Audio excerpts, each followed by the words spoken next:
भूतिया ढाबा। एक दिन बच्चों ने पिकनिक जाने की बात कही। ये सुनते ही अंकिता की रूह कांप गई, क्योंकि उसे एक पुराना किस्सा याद आ गया।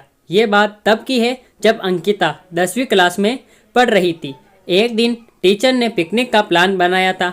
अपने सभी दोस्तों के साथ अंकिता ने भी जाने के लिए हाँ कर दी। पिकनिक पर जाना था पावागढ़। पूरा स्कूल पिकनिक जा रहा था, इसलिए करीब 30 बस सभी बच्चों को ले जाने के लिए तैयार थी। अंकिता अपने दोस्तों के साथ सबसे पीछे वाली बस में बैठ गई। सभी हंसती मस्ती करते हुए बस में जा रहे थे। सब तभी कुछ दूर जंगल के पास पहुंचकर उसी बस से तेज आवाज आई। ये वक्त रात के करीब 1:30 बजे का था। ड्राइवर गाड़ी से बाहर निकला तो उसे पता चला कि टायर फट गया है। ड्राइवर ने सबसे कहा कि बस का टायर बदलने में करीब 2 घंटे लगेंगे। आप सब नीचे उतर जाइए, मैं इसे बदल देता हूँ। आप लोग पास के ढाबे में जा सकते हैं, वहाँ गरम गरम चाय पी लीजिए और मैं इस टायर को फटाफट बदलने की कोशिश करता हूँ। ड्राइवर की बात सुनकर सभी बस से उतर गए और पैदल चलते हुए पास के ढाबे में पहुँचे। वहाँ एक बूढ़ा व्यक्ति चाय बना रहा था। इतनी रात को ढाबा खुला हुआ और किसी इंसान को चाय बनाते देख सबको हैरानी हुई।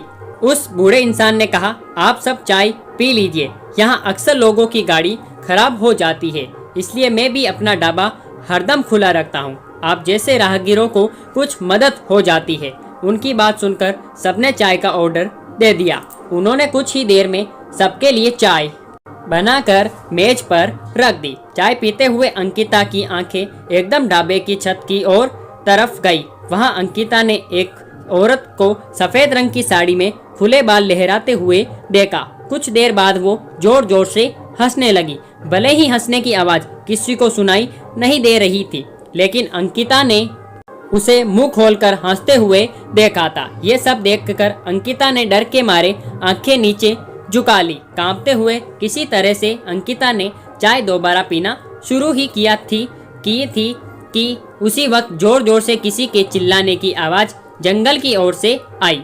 ढाबे में बैठे हुए सभी बच्चे और टीचर उस आवाज की ओर सुनकर डर गए। सबको डरा हुआ देखकर उस बूढ़े इंसान ने कहा कि मैं देखकर आता हूँ क्या हुआ है, आप सभी लोग यहीं बैठे रहो। इतना कहकर वो आवाज की तरफ बढ़ गया। तभी एक लड़की को खून की उल्टी लगातार होने लगी। उसको देखकर सबकी हालत और खराब हो गई। उसी समय एक टीचर ने कहा कि तुम सब आग जलाओ और उसके बगल में बैठ जाओ। सबने मिलकर आग जलाई और गोल घेरा करके बैठ गए। टीचर ने सख्त लहजे में सबसे कह दिया कि अकेले कोई नहीं कहीं नहीं जाएगा। वैसे भी सब इतना डरे हुए थे कि अकेले कहीं जाने की हिम्मत नहीं हो रही थी।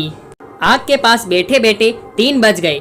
तब कहीं जाकर वो बूढ़ा इंसान जंगल से लौटकर आया। उसने सबकी तरफ देखा और कहा कि उस चीख को सब भूल जाना, नहीं तो जीना मुश्किल हो जाएगा। इतना कहकर वो ढाबे के अंदर चला गया। तभी ड्राइवर भी टायर बदलकर बस लेकर ढाबे के पास पहुंचा। सभी लोग भगवान का नाम लेते हुए उस बस में बैठ गए। टीचर ने बस में बैठते ही सबको कहा कि कोई एक दूसरे से बात नहीं करेगा, सीधे सब सो जाओ। टीचर की बात मानकर सब चुपचाप बस में ही सो गए। उसके बाद पिकनिक स्पॉट पर पहुंचे और करीब 1 हफ्ते बाद घूमकर आ गए। पिकनिक में किसी ने दूसरे बस के बच्चों से उस रात के बारे में कुछ नहीं कहा, क्योंकि टीचर ने मना किया। लेकिन पिकनिक से लौटते ही सबने अपने दोस्तों और दूसरी क्लास वालों को इस भूतिया घटना के बारे में बताया। आज पिकनिक का नाम सुनते ही यही भूतिया ढाबा की कहानी अंकिता के मन में आ गई